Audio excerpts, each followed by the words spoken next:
Hey guys, welcome to a new tutorial. This time we will talking about when it's the best time to start weighted calisthenics and how you can do that.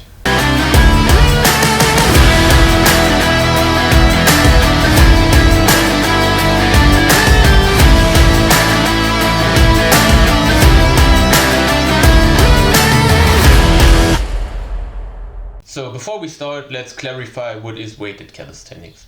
In the end, weighted calisthenics is nothing more than training the basic calisthenics exercises with just added weight. So you train push-ups, pull-ups, dips and any kind of squats, but you add weight to it.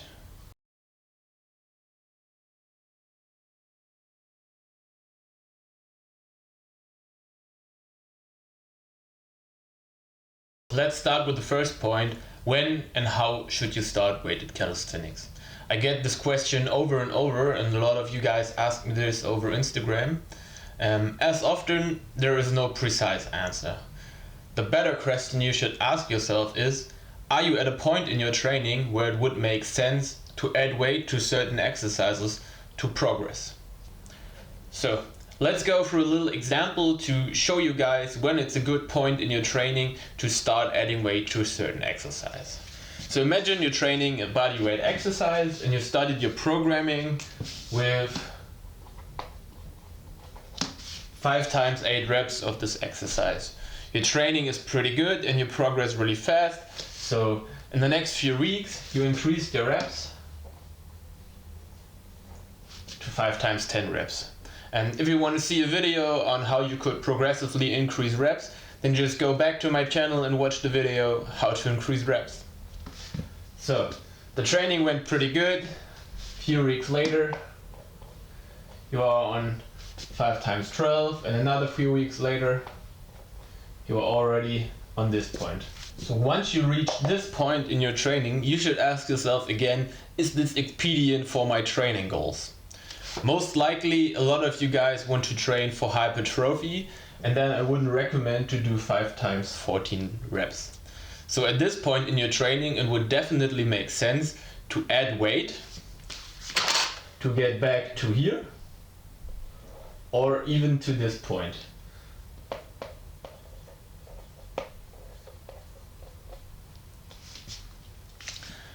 But the most important rule training weighted calisthenics is that this reps without weight should look exactly like this reps with weight.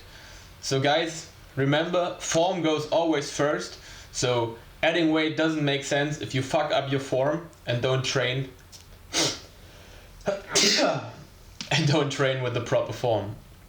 So now that we figured out the right point in training where it makes sense to add weight, let's see how the weighted training works. So now you are training the 5 times 8 reps weighted. So what you now can do with the weight is controlling these reps. That means in your first training you've probably done 8, 8, 7, 7, 7.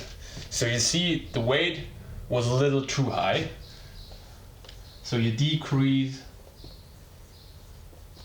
the weight, and now you did 10, 10, 9, 9, 9. What you now do is you increase the weight again to get back to the 5 times 8. Now this needs a little time because you need to know your body and you need to test a little to get the right amount of weight to the certain exercise. So once you increased again, you made this, you choose the right amount of weight, and you got what you wanted, the 8, 8, 8, 8, 8. And now we're working with a progressive overload system, which means you add weight again, and you try to achieve again the 5 times 8. So you added weight, you got the 8, 8, 8, 7, 7. Then you train again with the same weight until you reach the 8, 8, 8, 8. And in this point again, you increase the weight. The ones of you that watched the how to increase rep system video, they will notice that you are using the same system of progressive overloading. And that's why, because it's the simplest approach to control your reps over the weight you use and to progress in a certain exercise.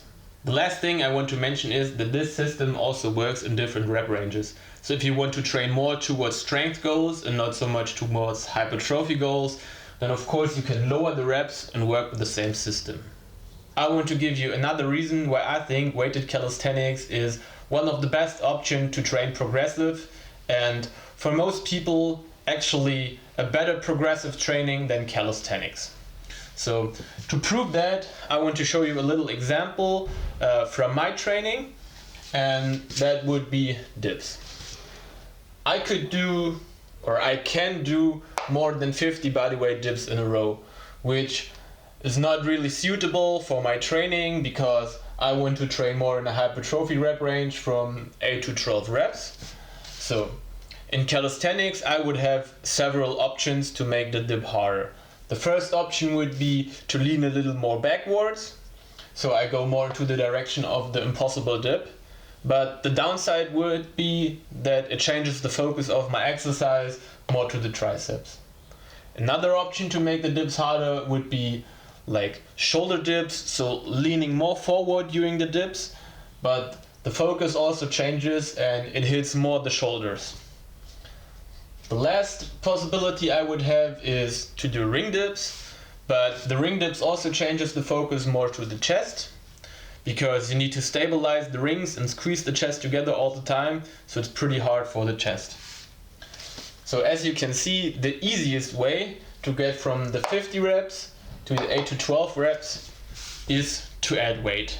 You don't need to think a lot, you can just work progressive in small steps, and you don't lose the focus of the original exercise. So guys, the main part of the video is over, and now it's time for me to make some advertisement.